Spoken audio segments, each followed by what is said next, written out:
All right, up next, one small print in a tiny art exhibition. The South Dakota Art Museum is hosting Come Closer. It's an exhibit which showcases these literally small works from across the collection. One print on display is just 7 inches by 3¼ inches, was created by one of the most influential artists of the 20th century. Well, we've invited art historian and Augustana professor Lindsay back to the program to talk to us about French artist Marcel Duchamp and the movement that shocked and scandalized the art world. Lindsay, welcome back. Thanks for being here.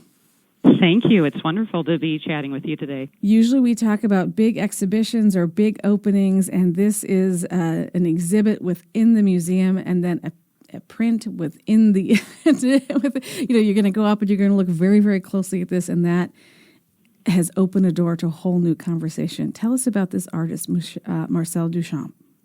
Well, Marcel Duchamp is probably one of the most, I would say is the most groundbreaking and probably most influential artist of the 20th century. People might be used to hearing the names like Pablo Picasso, but Duchamp essentially was the mind and the engine behind all sorts of major art, like some of the most essential art movements of the 20th century. So his ideas influenced Cubism. His ideas influenced Futurism. They influenced Dada and Surrealism and influenced conceptual art. And so I think all of the things that he did in a very narrow window of time in the 20th century sets the ground for just about anything you might encounter in the contemporary art world today. He was just that influential. How is that possible? Like, what were some of the ways that you saw him stepping out and doing new things and the response to it and his time? Yeah, I think probably the best way to think about Duchamp is, and I think we, in the United States in particular, we love a rebel. Sure. But there's also, we can think about, this is a rebel with a cause. He was breaking all of the rules of tradition, but he wasn't like my toddler, as in breaking all the rules just to break them. He was testing all the rules in order to see why our definitions of art have lasted so long through tradition, and maybe why we need to actually rethink those traditions. So things like, he was at the forefront of thinking, why does art have to represent something in this world? And if we privilege artists as makers, what we're really privileging are their ideas. And if it's the idea of the artist that is most important, he ultimately brought us to the radical idea that maybe we don't even need the object. Maybe it's the idea that is what should most drive what we're questioning in the art world. And then again, that's something that's now so much a part of contemporary art. Sure. Now, for all of us, though, that makes art, that's probably, he's also the guy you want to blame if you're looking at contemporary art and going, I don't get it. Because he's his fault. To sort of open the door to allow that as an important line of questioning. Okay, so did he get that pushback in the beginning? Were people looking at him and saying, I don't get it. Like, what are you thinking, man? Yeah, they were always asking, what were you thinking? So the print in the South Dakota Art Museum is really a lovely introduction to his early career, when he was taking the ideas of Picasso and really trying to activate them, or the ideas of Cubism, saying instead of needing to look at making an art object or an image on a painting from one viewer's viewpoint, Cubism is the idea that you could bring in multiple viewpoints and synthesize them together into one composition.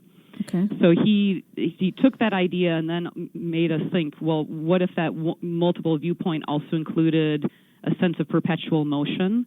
So this tiny little print of a coffee maker, of a coffee grinder, makes us feel as if we're there and the cogs are churning and our coffee grounds are coming out. But the amazing thing is, that's a lovely little introduction to Duchamp in his earlier career. Right. And then from that moment, he kept pushing on with additional questions and things down to, I think, if some of your listeners might be aware of things like called the ready-made or found objects. That is, if art has to represent something in the world, why not just take the actual object in the world and put it on a pedestal and then voila, you're done. And so he was sort of the first that sort of brought us to he was a master chess player, and so I think probably one of the best ways to think about his line of questioning was he was always looking for the checkmate.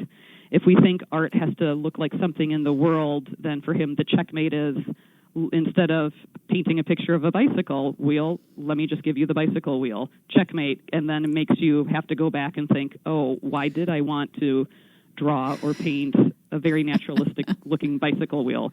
All those things that make my students' heads explode when I'm talking to them in class.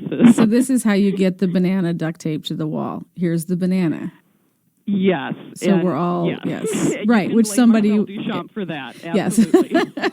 Okay, but this brings up big questions, I think, for South Dakotans, too, about the role of art, because so many times we want it to be pretty.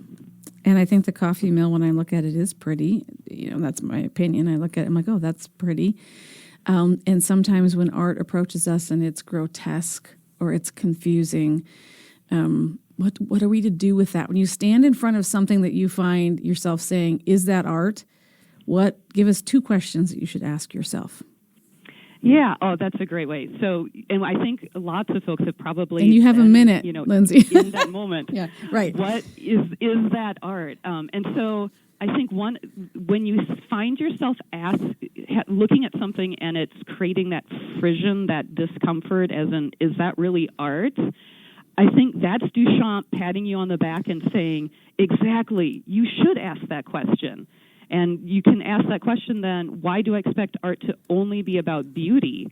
Art can also be about provoking us into discomfort. It can also be about making us rethink our habits of thinking, our habits of looking.